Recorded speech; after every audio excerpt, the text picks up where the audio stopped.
Good morning, students. This is Miss Khyati Dwarkadas welcoming you to Poverty as a Challenge. And today we are going to continue learning about the causes of poverty.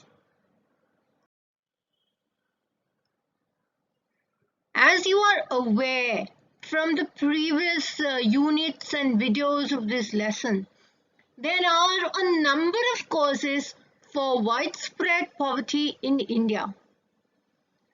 One of the most basic common historical reasons is the low level of economic development under the British colonial administration. Thus, if you remember your history lesson in class 8, where we have learned that the British sold foreign products which were factory manufactured at cheaper rates than Indian handcrafted products. Then you will also realize that it is one of the main reasons why India lost its own economic development. Other reasons would include rapid growth of population, particularly among the poor sections of society, where you will notice that population is a major cause of poverty in India. If you recollect in some of our previous lessons, we've learned, particularly in Palampur, that a farmer needs children to look after his land, and the more the children he has, he thinks he'll get more help on his farm.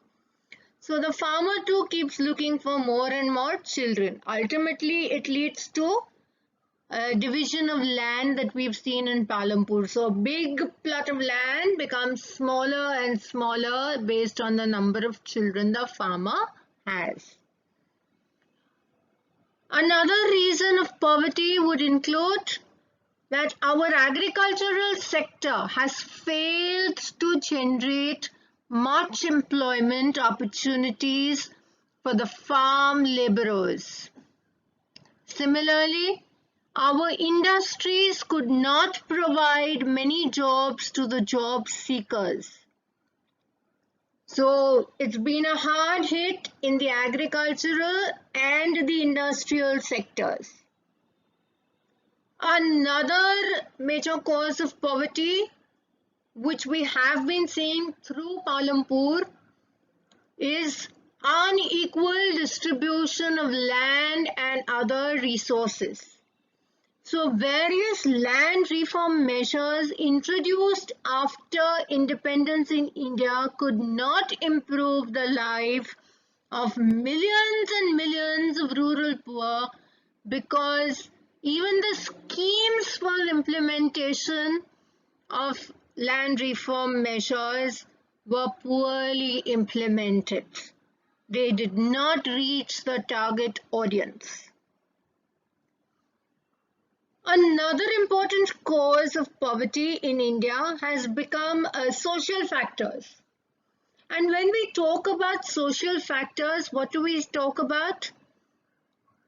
People in India are very poor, yet they spend such a lot of money on social occasions like marriage, festivals. Have you seen the weddings in India? When they marry a girl, they actually set up a house for her. Have you noticed it? They give a house, they give a fully furnished house, they give all the vessels, the bed, the mattress, car keys. This happens even in urban areas. And the festivals, how much do we celebrate in festivals and how much do we spend? Poor people, on the contrary, hardly have any savings, and thus they are forced to borrow money for weddings, festivals and such other social occasions. And obviously when they borrow, they are unable to pay back all the money, which leads to the vicious circle of poverty. and they become victims of indebtedness. At the same time, there is failure at both fronts: promotion of economic growth and population control, which have perpetuated the cycle of poverty.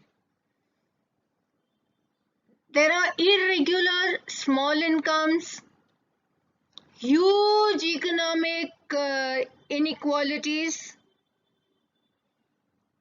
and besides the socio-cultural factors that we've been talking about, there are economic factors also which are responsible for poverty in India.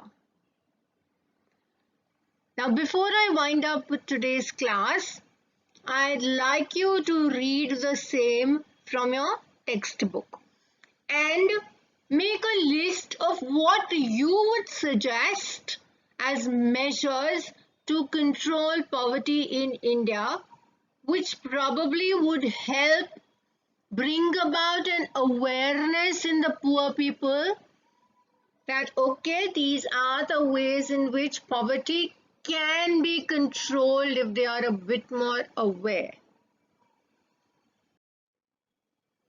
So until we meet again, stay home, stay safe, have a nice day. Thank you.